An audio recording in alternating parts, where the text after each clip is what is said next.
incredibly privileged to be a part of it. I introduced my three guests today, and when I get to the end of my presentation, maybe if you have questions, certainly feel free to direct them not just to me, but to our board members. They represent the community's leadership and guidance and interest in the community college, and without them, we wouldn't be a community college. So it's important. Again, thank you for being here. What I want to do is provide you with a little update on Lynn Benton, and then talk a little about the future that we have planned. And hopefully, I won't take too long, and then we'll have some conversation. So. Let's see what I'm going to go for that. One of the phrases that comes to mind when I think about our institution is, and this is really related to, I think, something we value about ourselves, a sense of integrity. And what I mean by that is that you can tell who we are by the way we behave. You can tell who we are by what we do in the community. And if that's not true, then we're not doing our job. So I like us to think of it as, watch what we do, that's who we are. Our job is to use education to make our community stronger. Our mission statement says that we will engage in an education that enables all of us to participate in, contribute to, and benefit from the cultural richness and the economic vitality of our communities. Our measure of success is in the strength, the vitality, the richness of this community. So we're privileged to be a part of that, and that's what we try to do every day. We are what we do. I want to talk a little bit about some of the different programs we have, just so you're aware of the breadth of opportunities I think we provide. One of the areas is in transfer programs. Like almost any program that you want, you can start at Lynn Benton and then move on to maybe Oregon State or Oregon State. One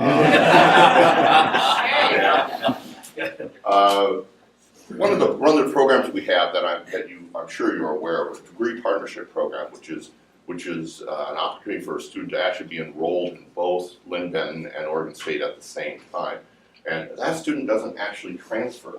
That student just moves back and forth, and typically they do move back and forth, taking courses at both institutions in order to complete their baccalaureate degree. Creates an incredible opportunity for students, allows them to save some money, allows them to broaden their educational experience, and we have, at any given time, we have about 2,000 students who are co-enrolled in Oregon State and Lynn Benton. This happens to be a picture of our choral director. We have an internationally recognized choral program. They'll be competing in Latvia, which I have a hard time finding on the map, but they'll be there this summer. And they have been in a variety of places across the world and across the United States performing, and we just feel very proud of the work that he does, James, and then our students especially who participate in that choral program. We're also very active in the career technical areas. We have welding programs, we have machine tool technology, we have mechatronics, diesel, and automotive. We also have, and this happens to be, I like anything that has sparks. So this is my great picture, but this is obviously comes from our welding program. And when I came, I'll tell a quick story. When I came to Lynn Benton, one of the things I didn't expect is I had a couple students from my prior institution where I was president, Clatsop, who decided they were going to follow me. And one of them was a young man who graduated from the welding program a year and a half ago now, and he is very gainfully employed in Clackamas County as some combination of welder, machine tool,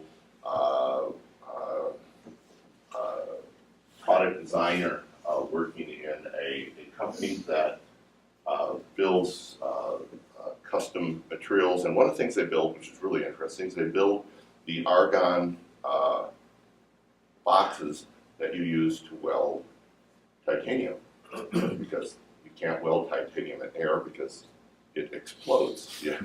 So it's flammable. Anyway, sort of, circling back, and he's probably used one of those boxes that he now makes. Pretty exciting. We also provide a wide range of business support services through our customized training program, our Small Business Development Center, workforce partnerships. These are just pictures of different programs. One of the things we try to remind people of is that the Small Business Development Center isn't just for new businesses or even ones that you might have to be small. It's an opportunity to come alongside any business who's looking to perhaps renew its business plan, to think about how it might be expanding, how it might position itself for the future, and we are eager to work with businesses to help support them in their growth, because we believe that quality of life really starts with a quality job, and so we're pretty focused on that. Certainly, this program helps us do that. We also provide a variety of what we call continuing education programs. Learning should be a lifelong adventure, and so this happens to be a pottery class at the Benton Center, and we provide programs in community development and continuous learning across our whole district of Lynn and Benton counties, and we're excited to be able to do that. Of course, always reminding us that we really do like to bring students to a place where they experience educational success, and perhaps one of the most visible marks of success is graduation. And so every June, we're able to see students who are that happy and they've forgotten how hard that final exam was, and they think about their future. And the story I get to tell here is, in this June, my wife will be graduating from Lynn Benton. I'm pretty proud of her moving forward. So she'll be sitting right here.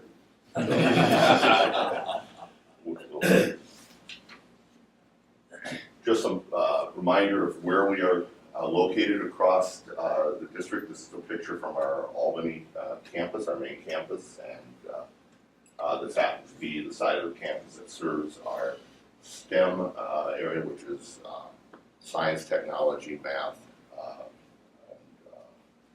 We have completely renovated our facilities and expanded our facilities and our capacity to support the core sciences, and that just happens to be what that is a picture of.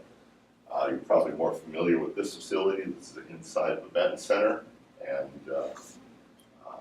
beautiful facility that creates a little sort of place of community right there. And it would be very difficult to walk into the Benton Center and not find a group of students sort of gathered around in that atrium, sometimes doing schoolwork, but frequently just enjoying each other's company, and that's part of going to college as well.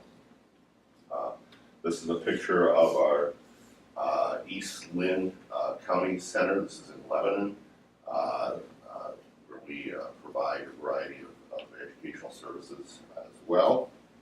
We also have a smaller center in Sweet Home. This is actually attached to the high school there, so that students are able to move back and forth between the high school and the programs without coming outdoors. And then I'll talk more about this later. Our most recent addition to our centers is the Advanced Transportation Technology Center. So we are, in addition to all of that, providing education services in a variety of facilities we don't own through cooperative work with school districts, with community centers across the area. That's what Microsoft has to solve. Keeps telling me that it's going to restart, and I apologize for this. I don't want to hit restart now because we'll be in big trouble. Okay. So that's who we are. That's where we are. Those are the kinds of things we're doing. And then I want to talk a little bit about about sort of how we're preparing for our future. When we say our, we mean the future that we share, community and community college. One of my favorite current business authors, Seth Godin, has some phrases that make a lot of sense to me. Going with the flow is a euphemism for failing. Sort of going with the current, those kinds of things. That the future really belongs to communities and to people who are saying, you know, I have a vision that's different than where I would go if I was just going with the flow. You know, being from the Northwest, we know and are proud of the fact that salmon swim upstream. I always like to say, you know, even a dead fish can swim downstream. But it takes energy, it takes initiative, it takes vision to be going in the other direction. And great communities and great community colleges have that kind of vision. Quote of his, easy to react, to respond, but the future belongs to those who are initiating. And that's really what we're trying to do as an institution, trying to look more deeply into what our future could be, partnering with business, partnering with educational entities, partnering with communities like Corvallis, to find where it is that we should be and where we want to go together. And that's not always easy. One of my quotes that I like is from Henry Ford. Henry Ford once said, if I'd asked the people what they wanted, they would have told me faster horses.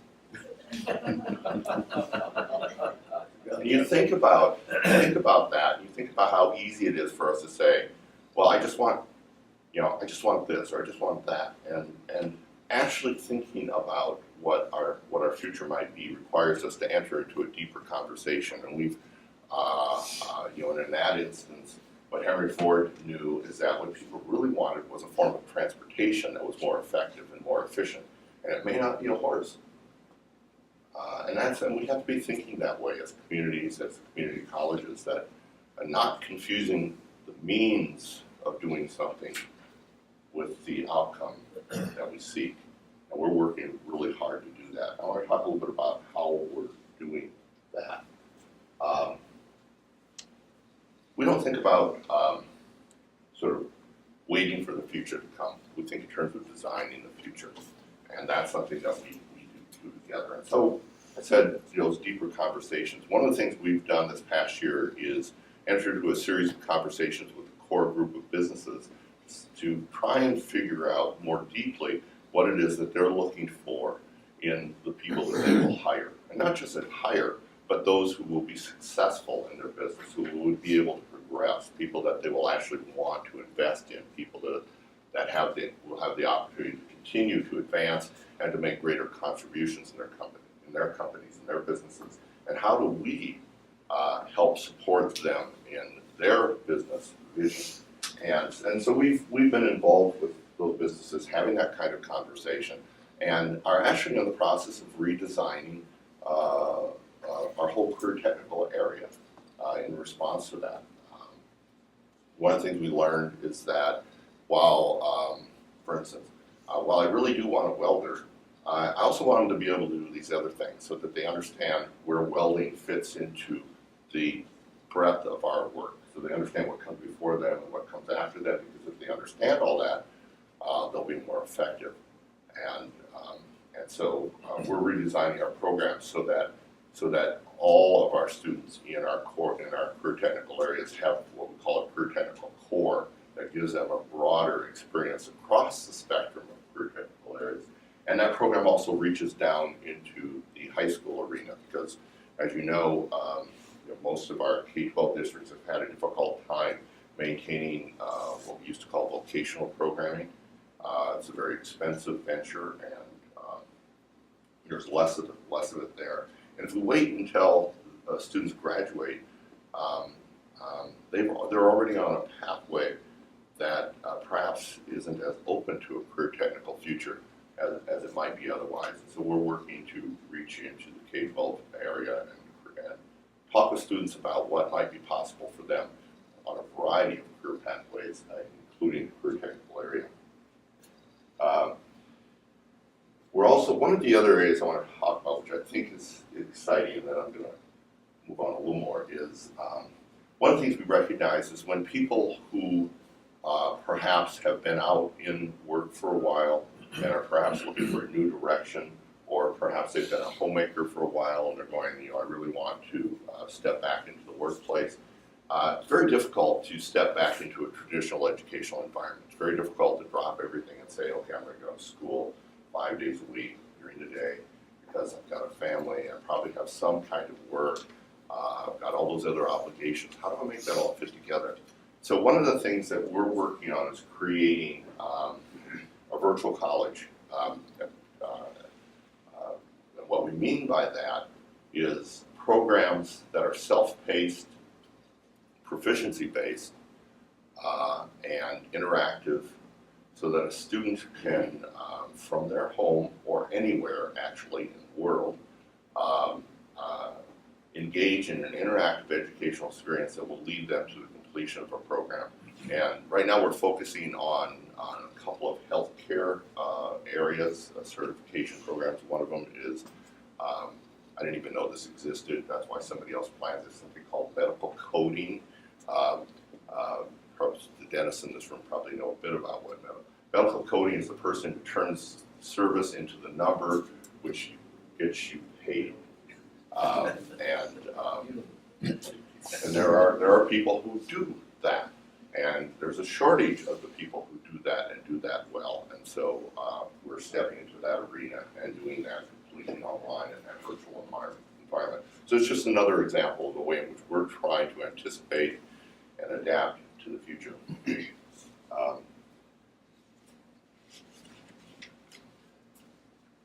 One of the things we're aware of is that in order to serve that future, we have to be thinking about our physical environment as well. Not everything can be done virtually. One of my other institutions, we did experiment with distance learning chemistry classes, and didn't work real well. The idea was we'd do this thing online, and then we'd send you a box, which was like your chemistry kit. And it wasn't a great idea.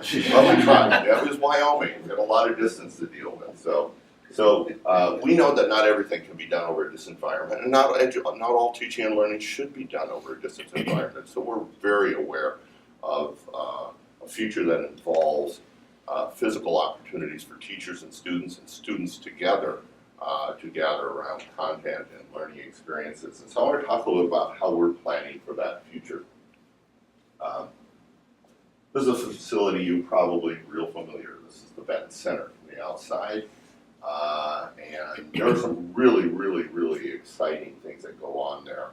We create, I think, readily accessible educational opportunities for people in Corvallis, and we have an awful lot of OSU students who take courses here as well. Some exciting things, great opportunities for the community to be involved in physical educational activities, but we're extremely limited there. We don't have enough space, and probably one of the greatest limitations is we don't have enough parking. So this is obviously a picture on a Sunday because there actually is a place to park still. And so one of our plans for the future, physical plans for the future, is to make a significant investment in the Benton Center to expand the instructional space there and to solve the parking problem. And are working on sort of conceptualizing what that will look like. We've sort of earmarked about, we anticipate that there's about $8 million worth of work to be done there in order to respond to the educational needs that we know are there in the Corvallis area. So that's one of the things that we're looking toward in our future. Another one is in the health occupations area. One of the things that I'm aware of every time I go to the doctor is that while the doctor didn't get his or her degree at Lynn Community College, you know what? Everybody around that doctor in the office did get their education at Lynn Benton. And unfortunately, they know who I am, and you know, when you're going in for your physical exam, it's sort of nice to be anonymous, and instead of the nurse going, oh yes, here, take this cup, Dr. Hamann. Anyway, we are proud of the fact that we create great educational opportunities in the health occupations areas, and we actually have about 12 different health occupations programs. But we also know that that's one of the fastest growing sectors of our economy, and we need to be able to expand in our capacity to serve in that area. This is our diagnostic imaging program. So we have in our future, we believe, a new health occupations teaching and learning center. We anticipate that this will be somewhere around a $16 million project. The state of Oregon has already given us $8 million toward that. We have to match it, and we hope to be able to do that to create state-of-the-art health occupations teaching and learning facility that will not only house the programs we have today, but to create an opportunity for us to create those programs as those professions emerge, as health care continues to grow and to change. And so that's the second area that we have in our future in terms of planning. The third area, I said I would talk a little bit more about the Automotive and Advanced Transportation Technology Center. We are now in that facility, and our current automotive technology program is over there. That facility is in just outside Lebanon, next to the airport there. It's a 35,000 square foot teaching and skills training facility for automotive technicians that not only expands our current program, but changes that program so that we are teaching in the areas of alternative fuels as well. So we're providing instruction and experience with propane, with compressed natural gas, with electric, and with hybrid vehicles as well. And I'm getting the... Yeah. Oh. Okay, I'll move. I'm sorry. This is just a picture of that. What you see here, and what I really want to talk about is what we've done so far is this. We have this to go. And so the third project that we have in our future is the completion of the Advanced Transportation Technology Center, and we anticipate there's about $3.7 million worth of work left to do there. And we're excited because we'll be expanding into diesel and over-the-road trucking. We have a diesel program. We don't have over-the-road trucking, but we will in the future. The fourth is another Sparks picture. See, when all of this occurs, we create this incredible opportunity to repurpose some significant spaces on the current Albany campuses, about 35,000 square feet of space that will be used to upgrade and expand our other career technical programs in welding, on machine tool technology, and mechatronics. And we're looking forward. We have incredible employment opportunities there, and we want to be able to respond to those. And so this is just this is a picture from our mechatronics program, and that. So we think in terms of creating a future, working with you as a community. Again, looking forward to enhancing the cultural richness and economic vitality, and that we do that for all of us. Community college is at its core committed to that sort of what I consider to be an American principle, that there's an opportunity for everyone. This isn't just for people who already have it made or have the money or have the right family background. This is an opportunity for everyone, because if we create that opportunity for everyone, everyone has an opportunity to be a contributing member of the community.